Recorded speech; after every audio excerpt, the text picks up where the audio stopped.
Hey ho, and welcome back to another double nuke. Oh my god, another double nuke.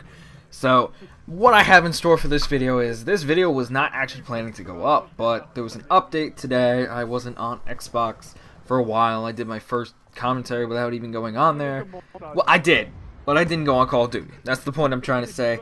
I know it's in freeze frame or whatever. I'm going to go through the details of the patch notes. It's 4:30. Not the time, the date, or 34. Wherever you live. The date is April 30th, and it's an Xbox community update. I'm pretty sure it came out for PS3 too. That's what happened. What the hell is going on? Sorry for the spaz attack. My thing froze, Sony Vegas, so I just didn't know what was going on, and I panicked and started wetting myself. So we're back from that break. This is a double nuke on Slums. I've been holding off on the Slums gameplays. Sorry. By scratching your head or my head, it's one of them. I'm sorry for forgetting your gamer tag. It just confuses me sometimes. So on to what I've been saying. Oh, you can hear my computer in the background. Oh, deal with it. It's rendering some shit. I don't know what's going on. I think it's because I'm uploading a video to YouTube right now, and you'll hear some of my clicking noises with my mouse. Oh well, so I'm going to go through all the features, and let's hope they don't cause controversy. Here we go. Feature improvements and a limited time game mode to the bonus playlist. This is really cool. The Arms Race Team Deathmatch. So what it is, it's a game mode that awards a player 150 points score per kill instead of your normal 100. So what it says is let the score streak wars begin. Dun dun dun. So that is pretty interesting, and I might actually hop on there. No pun intended there. Because the thing about Team Deathmatch in this game is, when you care about your score per minute, it's 100 points a kill, and you're not exactly seeing too many people, so you won't do too well, and your score per minute will dip. It's just not going to work well. I think this Arms Race Team Deathmatch, the new Team Deathmatch thing, will do pretty well, and it might I don't know how it performs, so when I play that game mode, I'll check on it, and I'll update you guys, so you guys know. So, what we have in store next is added a post-match connection quality survey, which will be represented to a sampling of players to access online gameplay connection quality. What?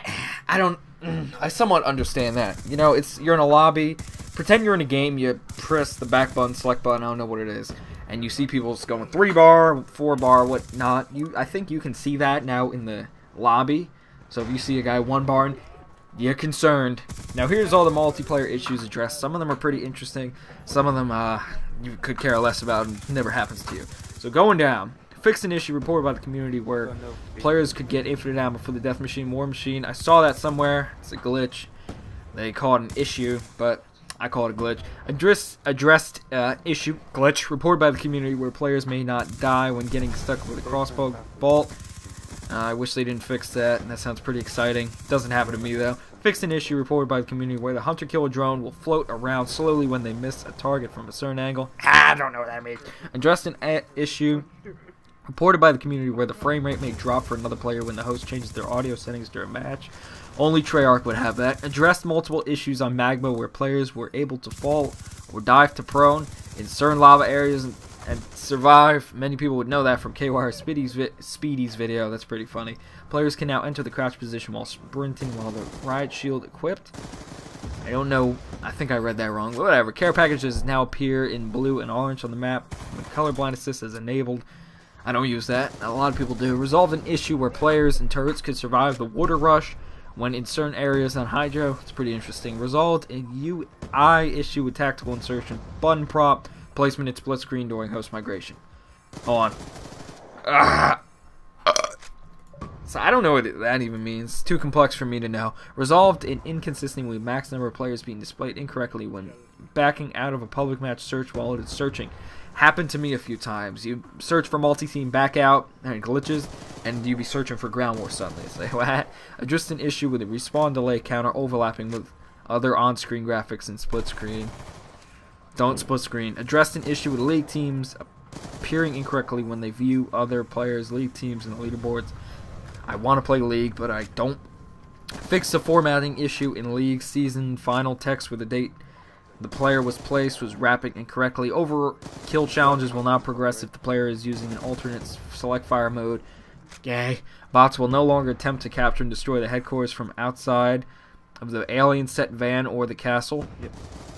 I don't know what that means. The super metal plate of a planted assault shield now appears in the proper position during kill cam.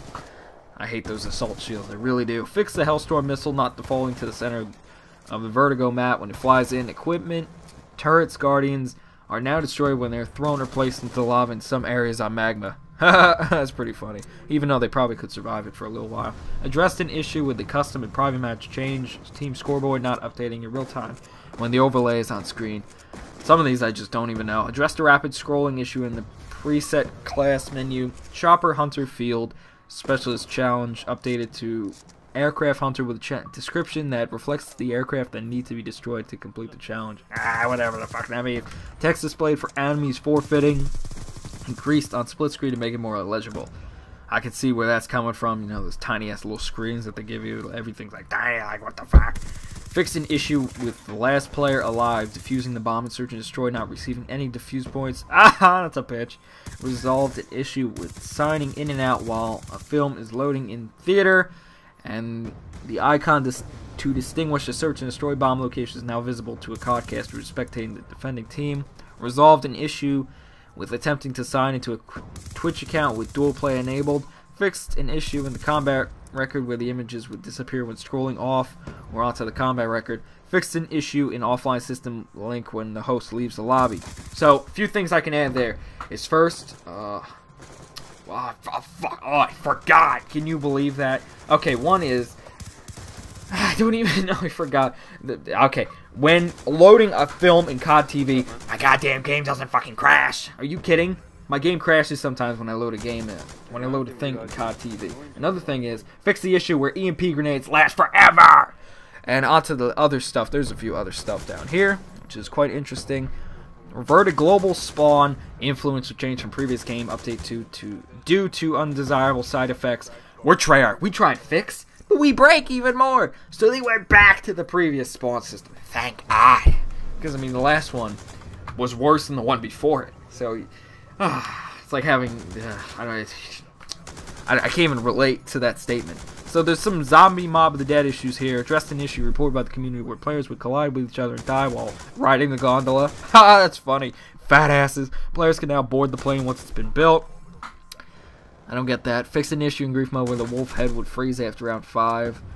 It's a dog, not a wolf. Address various zombie pathing issues throughout the map. Fix an issue where character conversation would overlap with each other. Fix an issue where players could not unlock the Juggernaut machine that was locked down by Brutus. Oh, that's a bitch. Man, Treyarch, why would you do that? Address several exploits involving zombie pathing and the zombie shield. Resolved an issue where the game would not end if killed by the acid splat. That's pretty funny. Fixed an issue where players could get stuck behind the afterlife doors. Resolved various pathing issues where zombies would not path to players behind open doors. Addressed an issue with the electric chairs placing the player underneath that's it, just the. Addressed an issue where the prompt to build a plane would disappear while holding the tomahawk. Addressed an issue with the wins and lost data not updating in the Grief leaderboards. That's all the features so far. I forgot the main thing I was going to say. I'm really bummed about that because in my mind it was pretty cool that I could say it and then I'd feel like a boss. But if you enjoyed the video, leave that like rating. The patch notes are, it's not the biggest patch in history, but it definitely fixed the spawning. That's nice. Some other things, like those glitches with the infinite ammos, those issues. They're not glitches, they're issues. So, all in all, I think that was a pretty needed patch. I think the Alcatraz ones were a little unneeded as I didn't see. The Juggernaut one was. Okay, so subscribe. Make sure you do.